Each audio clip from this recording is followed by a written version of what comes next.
박준규의 브리핑6 내일신문 박준규 기자 연결되어 있습니다. 안녕하세요. 네, 안녕하세요. 예, 지난 주말 얘기부터 해보죠. 토요일에 끝난 그 사전투표 사상 최고를 기록했습니다. 예, 그렇습니다. 26.69%. 이 사전투표라는 제도가 2013년 재보궐선거부터 시작을 했거든요. 예. 그 2014년 그 지방선거에 처음으로 도입이 됐는데, 그 2014년 선거, 2016년 선거, 총선, 이렇게 두 선거는 11%, 10%대에 그쳤어요. 예. 그런데 2017년, 2018년 20%대로 올라서면서 상당히 많은 그 유권자들이 사전투표를 활용을 했는데, 이번에는 코로나 전국으로 좀 떨어지지 않겠느냐 이런 얘기도 좀 있었는데요. 예. 이게 그 오히려 더 높아지면서 이 그 1,174만 명, 예. 엄청나게 많은 숫자가 참여했습니다. 일단 지난 2017년 대선이 26.06, 26% 정도라고 본다면은 이번에는 거의 7%포인트 가까이 6%포인트 이상 올랐는데 총선과 대선임을 감안하면은 상당히 많이 오른 거예요. 그렇죠. 이 대선은 기본적으로 한 70% 이상의 투표율이 나타나는데, 예. 총선은 뭐 과거보다 많이 떨어져서 그 50%대에서 머물러 있거든요. 예. 그런 측면에서 보면 26%대라고 하면 전체 지금 지난 20대의 58%와 비슷하게 본다면 거의 전체 투표자의 한 40%가 이번에 다 했다, 이렇게 볼 수 있을 정도로 많은 거죠. 그렇군요. 자, 이번 사전 투표에 좀 특징들이 있다는데 어떤 것들이 좀 눈에 띄었나요? 예, 사실 이 특징을 보려면 연령별 데이터가 좀 나와야 되는데, 그건 이번에는 그 일찍 공개가 되지 않고 있고요.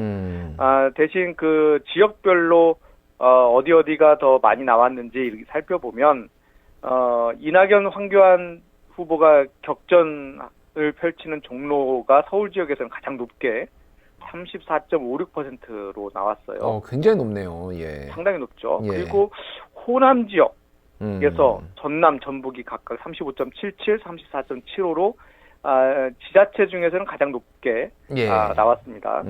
그리고 상대적으로 대구가 23.56으로 나왔는데, 뭐 대구는 전통적으로 좀 낮은 데다가 심리적으로 좀 위축된 부분이 반영됐다, 이렇게 볼 수 있지만 나머지 부분들을 보게 되면 좀 박빙 지역에서 지지층이 결집한 게 아니냐, 이런 전망이 우세합니다. 그렇군요. 알겠습니다. 자, 사전투표가 많이 하면은 이게 진보에 유리하냐 보수에 유리하냐 뭐 말들이 있는데, 일단은 지금 연령대별 투표율이 나오지가 않아서 정확하게 알 수는 없는 상황입니다. 좀 어떻게 분석이 되고 있나요? 예, 맞습니다. 이 연령대가 정확하게 나와야 어느 쪽이 더 유리할 것이냐 이렇게 볼 수 있을 텐데, 현재는 그것이 좀 어렵기 때문에 각 당이 자기들에게 유리하다, 자기들의 지지층이 더 많이 몰렸다, 이렇게 지금 현재 주장을 하고 있거든요. 예. 검증이 안 되는 거라서 아마 뉴스톱에서도 팩트체크가 잘 안 될 것 같긴 한데요. 예. 그 2014년, 2018년, 그러니까 그 지방선거만 두 번의 사전투표가 있었거든요. 예. 대선이나 총선은 이번까지 합치면 두 번인데, 이 지방선거만 가지고 비교해 보면 2014년에는 11.5%, 2018년에는 20.14%, 이렇게 상당히 크게 늘었는데, 이렇게 늘어난 이유 중에 하나는 젊은 층에서 많이 투표에 참여했던 것으로 사후적으로 분석이 됐어요. 그런 측면에서 보면 이 사전 투표율이 올라가면 진보 진영이 좀 더 유리할 것이다, 이런 등식이 어느 정도 성립이 돼 있는 상황인데, 현재까지 이 사전 투표의 우리 그 역사가 그렇게 길지 않아서 이걸 일반화하기는 좀 어려울 것 같습니다. 그렇군요. 게다가 이번에는 코로나19라는 좀 돌발 변수가 있어서 이게 당일날 좀 피하기 위해서 많은 노인분들도 나왔을 수도 있고, 그래서 지금은 아직은 뭔가를 보기에는 좀 어려운 상황이 아닌가 그렇게 보이네요. 예, 그렇죠. 지금 뭐 많은 정치학자들이 연구한 결과로 보면 이 사전 투표는 투표율 상승 효과보다는 분산 효과가 훨씬 더 많다. 분산 효과. 이렇게 분석이 돼요. 예. 그러니까 하루에 하던 것을 3일로 나누어서 하는 거죠. 그런데 그 와중에 정말로 시간이 없어서 못했던 분들, 이런 분들이 하는 그런 경향이 조금 이제 확인이 되고 있는데 이 부분이 어느 정도까지 늘어날 것이냐, 그런 부분들도 상당히 중요한 당락에 영향을 미칠 수 있는 부분이라고도 할 수 있습니다. 그렇군요. 알겠습니다. 자, 이제 막판에 지금 뭐 뒤에 잠깐 얘기를 할 테지만은 뭐 각종 네. 이제 뭐 얘기들 뭐 말을 가지고 막말이네 망언이네 무리성 발언들이 나오면서 또 뭐 이제 혼탁해지고 있는데 이게 지금 막판에 이제 결집, 보수든 진보든 각 지지자들의 결집 효과가 어느 정도 있느냐에 따라서 좀 선거가 많이 영향을 받을 것 같아요, 지금.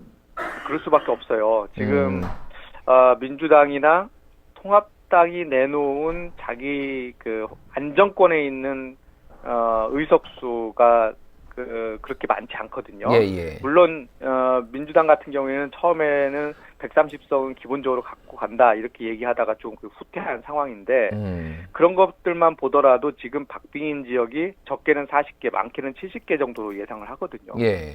그렇다면 이건 상당한 숫자죠. 이 숫자를 바꿀 수 있는 유일한 변수는 투표율. 그 투표율의 그 핵심적인 변수는 지지층 결집. 예. 이렇게 볼 수 있기 때문에 지지층을 지금 누가 더 잘 결집하느냐, 어떤 전략으로 마지막 이틀을 쓰느냐, 이거에 상당히 많은 의석수가 달라질 것으로 보입니다. 그렇군요. 자, 지지층 결집 어떻게 보시나요? 지금 뭐 보수가 결집하고 있다, 진보가 결집하고 있다, 뭐 이 각종 뭐라고 해야 되나, 이 분석들이 좀 종잡을 수가 없어요. 여러 분석들이 나와서 박준규 기자가 보시기에는 좀 어떤가요? 예, 그 지지층 결집 부분에 있어서는 특히나 무당층이 어디로 이동할까? 예. 이 부분, 그러니까 무당층이라는 게 사실 지지하는 곳이 없는 것은 아니거든요. 예. 지지하는 곳이 있지만 잠시 보류하고 있는 분들이 무당층, 또 어떻게 보면 부동층인데요. 이 부동층 분들이 제가 듣기로는 최근에 민주당 쪽으로 많이 갔다는 얘기를 들었어요. 지금 공표가 안 되고 있지만. 예.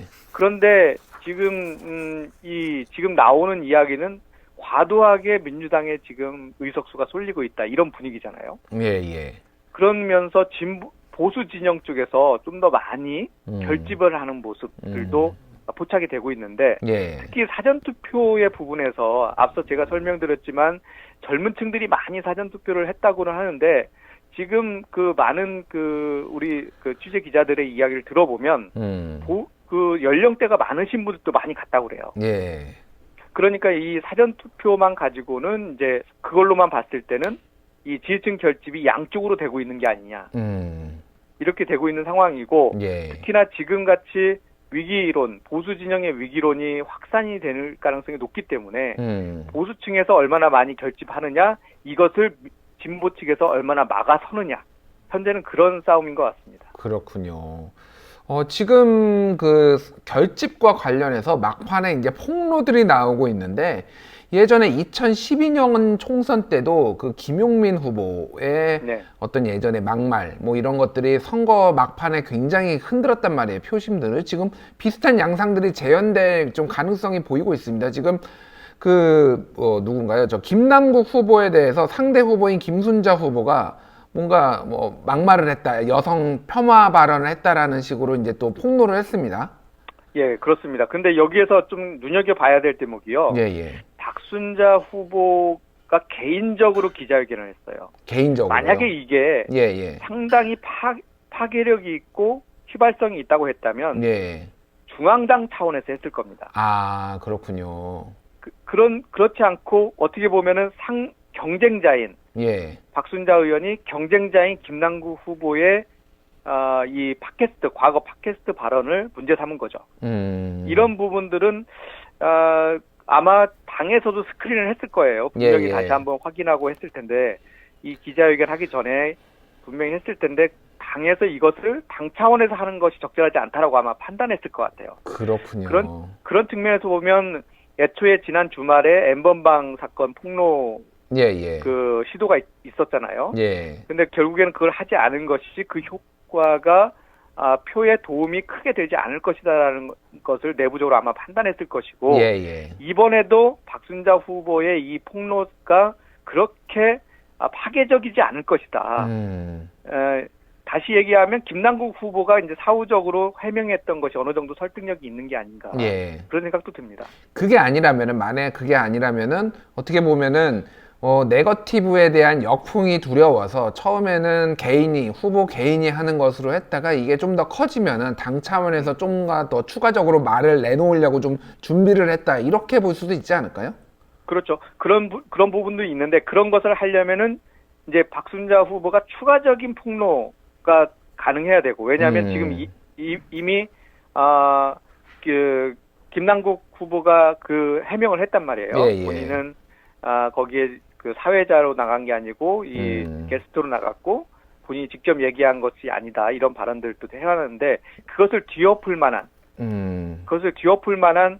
그 하나를 내놓게 돼서 김남국 후보가 궁지에 몰린다면 이것은 말씀하신 대로 과거 2012년 김용민 막말 사태에 버금갈 수 있는 그런 그 사안이라고 또 할 수 있죠. 그렇군요. 이거는 좀 여론을 지켜봐야 되겠는데 일단 통합당에서는 후보 사퇴를 요구했지만 민주당에서는 뭐 아직까지는 뭐 전혀 선을 긋고 있고 개인적으로 잘 해명할 것이라고 본다. 당 차원에서는 이렇게 얘기가 나왔습니다. 지금 뭐 이것을 그 직접적으로 당 차원 그 민주당 차원에서 해명을 하거나 입장을 내는 것이 오히려 박순자 후보의 의도에 말리는 게 아니냐 그런 그 내부 판단이 있는 것 같아요. 그래서 이 부분을 더 확대가 돼서 이게 전반적으로 이제 넘어가게 되면 그때는 뭐 어쩔 수 없이 뭔가 결단을 해야 되는 상황일 텐데 아직은 그 정도는 아닐 것 같다 이렇게 생각이 되고 판단했을 것 같습니다. 그렇군요.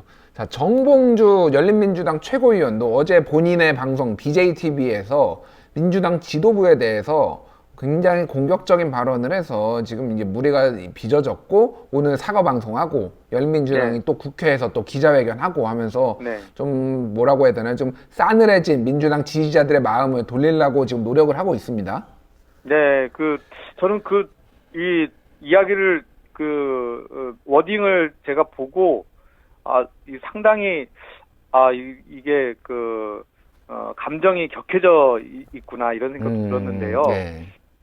이 내용 자체가 상당히 거의 욕에 가까운 내용들이라 이것을 방송으로 할 정도고 또 정봉주 의원 같은 경우에는 열린 민주당의 최고위원까지 하고 있는데 이렇게 할 정도면 상당히 마음에 그런 것들이 있었던 것 같다 이런 건데 실제로 이것이 끝나고 지금 논란이 오늘 되니까 비례 후보들 열린민주당의 비례 후보들이 동시에 같이 공동 성명을 냈어요. 거기에서 이것들에 대해서 뭐 사과의 어떤 의미들도 담았지만 민주당에 대한 섭섭함이 거기 가득 들어 있더라고요.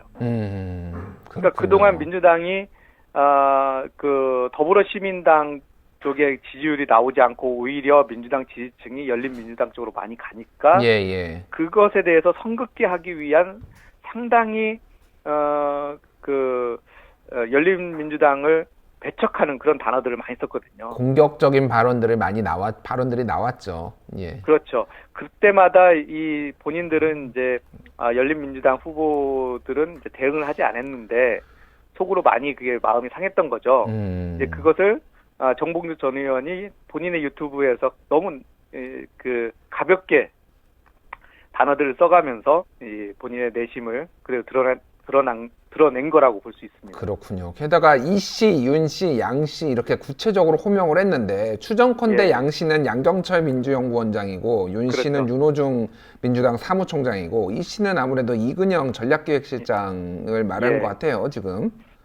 그분들이 주로 이 열린민주당에 대해서 선을 긋는 좀 배척하는 또 뭐 그런 이야기들을 많이 했죠. 뭐 우리는 그런 양자 드린 적이 없다. 뭐 그런 이거 형제 관계, 가족 관계 이런 것들 이야기할 때도 상당히 부정적으로 많이 이야기했고 자존심 상한 얘기를 많이 했기 때문에 그런 건데 그렇다 하더라도 정봉주 전 의원이 그렇게까지 이야기하는 것은 지지층들한테 또는 진보 진영의 분열을 일으킬 수 있을 만한 막판에 좀 변수가 될 수 있어서 상당히 진영에서는 좀 상당히 안타까워하고 있는 상황이죠. 예, 일단 이게 변수가 어떻게 될지 봐야 되는데 사과 방송이 짧게 편집돼 있다고 하니까 사과 방송을 잠깐 보고 얘기를 더 잇도록 하죠. 네. 여기서 이러지 말고 자기 지지하는 분 선거운동하세요. 이 얘기하고 그 뒤에 좀 부적절한 표현이 나온 겁니다. 그래서 더불어민주당 지도부 혹은 그 더불어시민당 공격한 거 전혀 아니고요. 한 식구 한 형제인데 왜 공격을 합니까? 금도를 넘어섰다고 하면서 그 더불어민주당의 세 분 성을 했는데 어제 안 좋은 표현을 쓴 것은 댓글을 무자비하게 달고 있었던 댓글러들에 대한 얘기였습니다.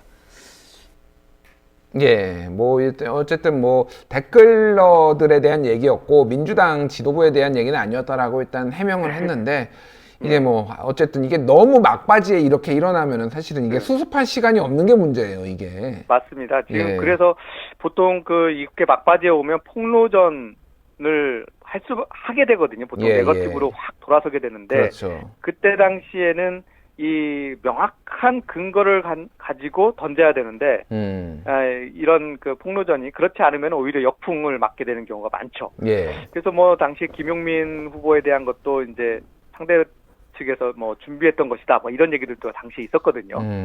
이제 그런 것들처럼 이제 어떤 자료들을 다 축적을 해놓고 이렇게 터트리는 그런 방식으로 전략을 많이 세우는데 이 어떤 이렇게 폭로전이 그냥 감정에 의해서 또는 또 다른 충분한 근거 없이 이렇게 되면 역풍을 받을 가능성이 훨씬 더 높아지는 거죠. 그렇군요.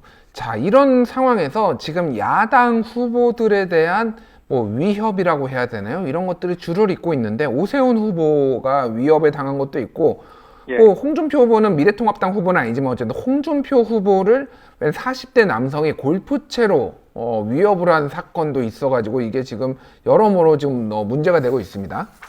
예, 그렇습니다. 이런 소위 주로 보수 진영의 후보들이 많이 그렇게 당하고 있거든요. 예. 이제 그런 측면에서 보면은 그런 사건들은 보수층 결집에 상당히 중요한 요소 중에 하나예요. 이게 불을 지필 수 있는 거죠. 예. 이제 과거에 보면은 박근혜 전 한나라당 대표, 박근혜 대통령이 한나라당 대표였던 시절 2006년에 보면 지방선거 과정에서 이 커터칼 피습을 당하거든요. 예, 얼굴에 상처가 크게 났죠, 그 당시에. 예, 상처가 크게 나서 상당히 위험했었던 것으로 기억이 나는데, 그때 당시에 했던 일화 중에 이 아픈 것을 붙잡고 대전 운용 이렇게 물어봤다는 거죠. 그러면서 물론 대전이 그때 바뀌기도 했지만 전반적으로 이 선거 분위기가 확 바뀌었거든요. 예. 그런 측면에서 보면 이러한 보수 진영에 대한 위협은 상대적으로 진보 진영이 상당히 더 위축될 가능성, 보수 진영이 더 결집할 가능성 이게 더 높아지는 거죠. 그렇군요. 지금 어쨌든 미래통합당 측에서는 절을 많이 하고 있습니다. 여기저기서 계속 절을 하고 있는데 이게 아무래도 막판에 읍소작전이고 지지층 결집 그리고 나오는 말들이 문재인 독재 정권을 막아달라 아니면 개헌 저지선 뭐 200석을 넘기게 하면 안 된다라고 뭐 본인들을 굉장히 좀 약자로 이렇게 포지셔닝을 해가지고 지금 읍소를 많이 하고 있네요. 그렇죠. 이 읍소를 하면서 위기론을 부각시키는 거죠. 그렇게 되면 내가 나가기 싫은데 또는 뭐 나 다 싫으니까 나 이번에 투표 안 할 거야. 이러는 보수 진영을 투표장으로 끌고 올 수가 있어요. 그래서 이런 전략을 이제 구체적으로 하는 거고, 보면은 이제 보수 진영이지만 이 통합당은 아닌 분들도 이 혈서를 쓰거나 뭐 이런 건데 그거 우리 팩트체크에서 뉴스톱에서 그걸 팩트체크 했더라고요. 이은재 의원 말씀이신 거죠? 예. 그런 것들도 결국에는 지지층 호소를 위한 거거든요. 이렇게 우리 간절하다. 정말 그렇게 좀 약간 우스갯소리 그렇게 약간 해프닝으로 되게 되면 오히려 더 웃음거리가 되긴 할 텐데요. 예. 이은재 의원 거는 지금 자료 화면이 나가고 있는데 제가 있는 뉴스톱에서 팩트 체크를 했는데 뭐 거의 사실이 아닌 거가 확실시 되고 있습니다. 아까진기 얘기를 하고 있고 예, 빨간 약을 얘기를 하고 있고 뭐 야 색깔이 다른데 뭐 이렇게 하면서 뭐 이런 얘기까지 해가지고 어쨌든 예. 지금 어쨌든 막판에 지지층 퍼포먼스로 뭔가 전세 역전을 하고 지지층 결집하려는 모습들이 보이고 있는데 민주당 같은 경우에는 약간 말 조심해야 되는 분위기 이런 것들이 나오고 있는데 그 유시민 노무현재단 이사장이 180석 범진보의 180석 얘기를 했다가 예. 민주당 지도부에서는 아뜨거하고 선을 매우 강하게 그으면서 좀 조심하자는 분위기입니다. 그렇죠. 지금 그 유시민 그 이사장의 180석 얘기가 전혀 근거 없는 얘기는 아니거든요. 예. 제가 알고 있는 몇몇 여론조사기관 대표들도 그런 이야기들을 해요. 실제로 자기들이 데이터를 갖고 있으면. 예. 그 중에서 이 정도 조금 긍정적인 면들을 더하면 충분히 가능하다. 뭐 그런데 이것은 매우 가정에 가정을 더한 거거든요. 그렇죠. 그런 측면에서 그런 가장 좋은 그 조건들을 내세우면서 이렇게 이야기하는 것은 오히려 민주당 지지층 입장에서는 내가 안 가도 당선되겠네 이렇게 되는 거거든요. 그렇군요. 그러면은 당연히 지지층 결집에서 실패하게 되죠. 느슨해지는 거죠. 그러면 이 박빙 지역이 앞서 말씀드렸지만 40개에서 70개 정도로 지금 예상이 되고 있는데 예. 이곳에서 결정적으로 뭐 1, 2%, 3, 4%로 이게 승부가 나기 때문에 이러한 말실수는 상당히 치명적일 수 있어요. 그러니까 그렇군요. 이 중앙당에서 그렇게 해버리면 예. 지역에서는 거의 뭐 애간장이 탑니다. 예, 그런 측면에서 민주당에서는 가장 큰 문제는 내부에 있다. 그렇고 그것을 막기 위해서 이 발언, 입조심을 지금 현재 최대한 단속을 하고 있는 거죠. 자, 180석은 사실은 지난번 2016년 총선에서 새누리당 내부에서 우리 180석도 가능한데 라는 건 귀에 익숙한 숫자예요, 사실은. 그렇죠. 예. 그리고 사실 호남 기반을 하고 있는 진보 진영에서 180석을 가져간다는 건 정말 어마어마한 거거든요. 이게 28석 갖고 있는 이 호남 지역을 기반으로 하고 있고 저쪽 그 보수 진영은 그 60여석, 68석인가요? 예.